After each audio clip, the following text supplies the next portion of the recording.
Bismillahirrahmanirrahim. Assalamualaikum warahmatullahi wabarakatuh. Alhamdulillahirabbil alamin. Wassalatu wassalamu ala Rasulillah wa ala alihi wa sahbihi ajmain. Alhamdulillah, kita masih dapat berjumpa lagi di sini.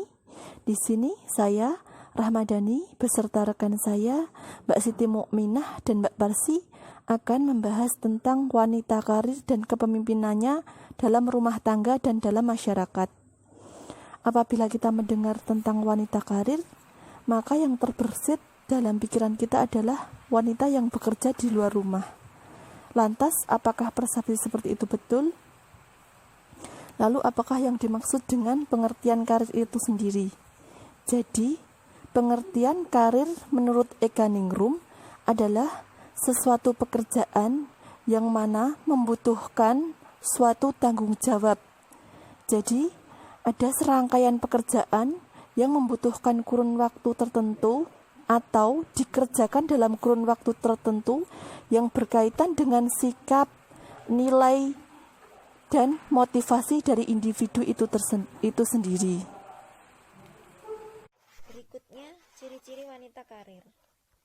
Islam sebagai agama integral memberikan prioritas hikmah dan hormat kepada wanita dan memberikan posisi khusus dengan kepiawaian tanpa mengekang hak-haknya.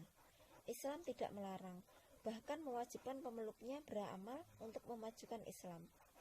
Serta wanita dipandang sebagai pribadi yang independen.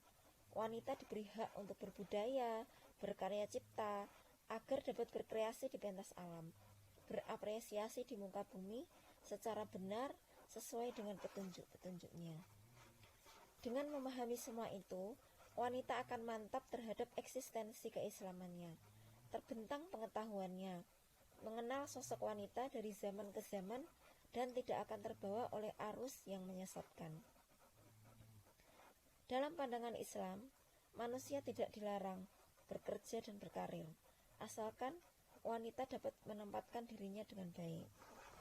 Yang kedua, wanita karir dalam rumah tangga. Peranan wanita sebagai istri adalah sangat penting karena kebahagiaan dan kesengsaraan yang terjadi dalam kehidupan keluarga banyak ditentukan oleh istri. Istri yang bijaksana dapat memberikan rumah tangganya sebagai tempat yang paling aman dan menyenangkan bagi suaminya. Ia dapat menjadikan dirinya sebagai teman baik yang memberikan ketenangan dan kebahagiaan bagi suaminya. Ia dapat meredakan hati suami yang sedang panas, dan ia dapat memberikan dirinya sebagai tempat penumpahan segala emosi yang tidak mengenakan hati suami. Sehingga gejolak amarah, kesal, kecewa, atau kesedihan suami dapat didengar, dimengerti, dan dirasakannya. Sehingga ketenangan jiwa suami akan pulih kembali.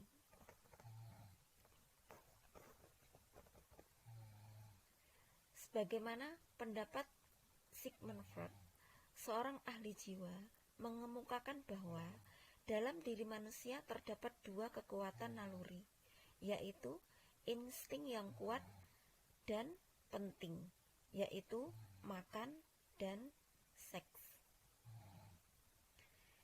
Naluri makan mendorong manusia untuk makan, menyediakan makanan, mencari makanan, untuk melindungi dirinya, untuk bekerja, berpikir, dan mencipta. Sedangkan naluri seks mendesak manusia untuk mencari pasangan, menjadi pasangan hidup guna menghasilkan dan memelihara keturunan. Yang ketiga, konsep kepemimpinan wanita dalam masyarakat. Hidup bermasyarakat adalah suatu keharusan bagi manusia. Dikatakan keharusan karena manusia sulit untuk menjauhkan diri dari masyarakatnya. Manusia tidak dapat hidup tanpa bantuan orang lain. Wanita sebagaimana halnya dengan laki-laki, mempunyai tanggung jawab dan kewajiban untuk ikut memelihara ketentraman dan keamanan hidup masyarakat, dan mengaktifkan diri dalam setiap bentuk kegiatan yang ada pada masyarakat.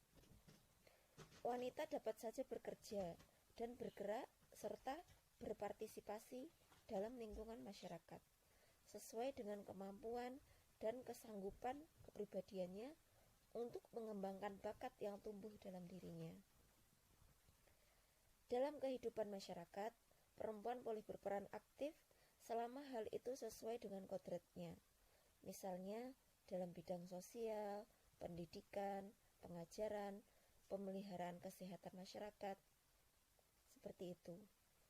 Negara dan bangsa kita membutuhkan kehadiran perempuan-perempuan solehah dengan keterampilan dan keahlian yang dimilikinya, sehingga dengan paduan tersebut maka dapat membimbing dan mengarahkan masyarakat kepada hal-hal yang baik. Tujuan untuk memperhatikan kesejahteraan anak yatim dan orang miskin adalah untuk menciptakan sumber daya manusia yang bermutu dan berkualitas. Islam sendiri mengajarkan bahwa setiap muslim hendaknya memiliki kualitas diri yang baik, sehingga akan mampu menjadi pengembang peradaban manusia yang seimbang.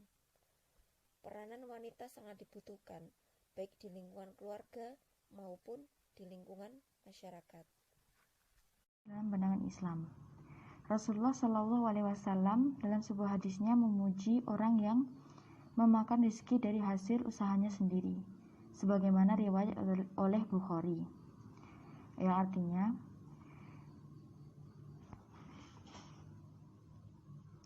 tidaklah seorang mengkonsumsi makanan yang lebih baik daripada mengkonsumsi makanan yang diperoleh dari hasil kerjanya sendiri, sebab Nabi Daud memakan makanan dari hasil kerjanya. Nah, satu, hadis ini menunjukkan perintah bagi setiap muslim untuk bekerja dan berusaha untuk mencari nafkah dengan usahanya sendiri dan tidak bergantung kepada orang lain, sebagaimana halnya yang dilakukan oleh Nabi Daud, yang senantiasa bekerja mencari nafkah dan makan dari hasil jerih payahnya sendiri. Nah, dalam syariat Islam tidak membedakan antara hak dan syarat. Para ulama memperdebatkan bolehnya seorang wanita atau istri bekerja di luar rumah. Untuk mengetahui bagaimana hukum wanita yang bekerja atau berkarir dapat dilihat dari fatwa-fatwa para ulama. Ada dua pendapat tentang boleh tidaknya wanita bekerja di luar rumah. Pendapat yang paling ketat menyatakan tidak boleh, karena dianggap bertentangan dengan kodrat wanita yang telah diberikan dan ditentukan oleh Tuhan. Peran wanita secara alami menurut pandangan ini adalah menjadi istri yang dapat menenangkan suami, melahirkan, mendidik anak, dan mengatur rumah. Dengan kata lain, tugas wanita adalah dalam sektor domestik. Pendapat yang relatif lebih longgar menyatakan bahwa wanita diperkenankan bekerja di luar rumah dalam bidang-bidang tertentu yang sesuai dengan kewanitaan, keibuan, dan keistrian, seperti pengajar, pengobatan, perawatan, serta perdagangan. Bidang-bidang ini selaras dengan kewanitaan. Wanita yang melakukan pekerjaan selain itu dianggap menyalahi kodrat kewanitaan dan tergolong orang-orang yang dilaknat oleh Allah karena menyerupai seorang pria.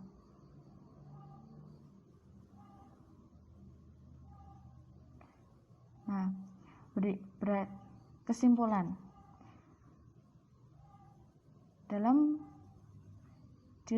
dari makalah ini adalah wanita diperbolehkan bekerja di luar rumah dengan syarat-syarat tertentu, dan pendapat yang paling berat adalah tidak dibolehkannya bekerja. Wallahu alam. Sekian presentasi dari kelompok kami. Jika ada lebihnya, datangnya dari Allah. Jika ada kurangnya, datangnya dari kami dan dari setan yang terkutuk. Sekian. Assalamualaikum warahmatullahi wabarakatuh. Pendapat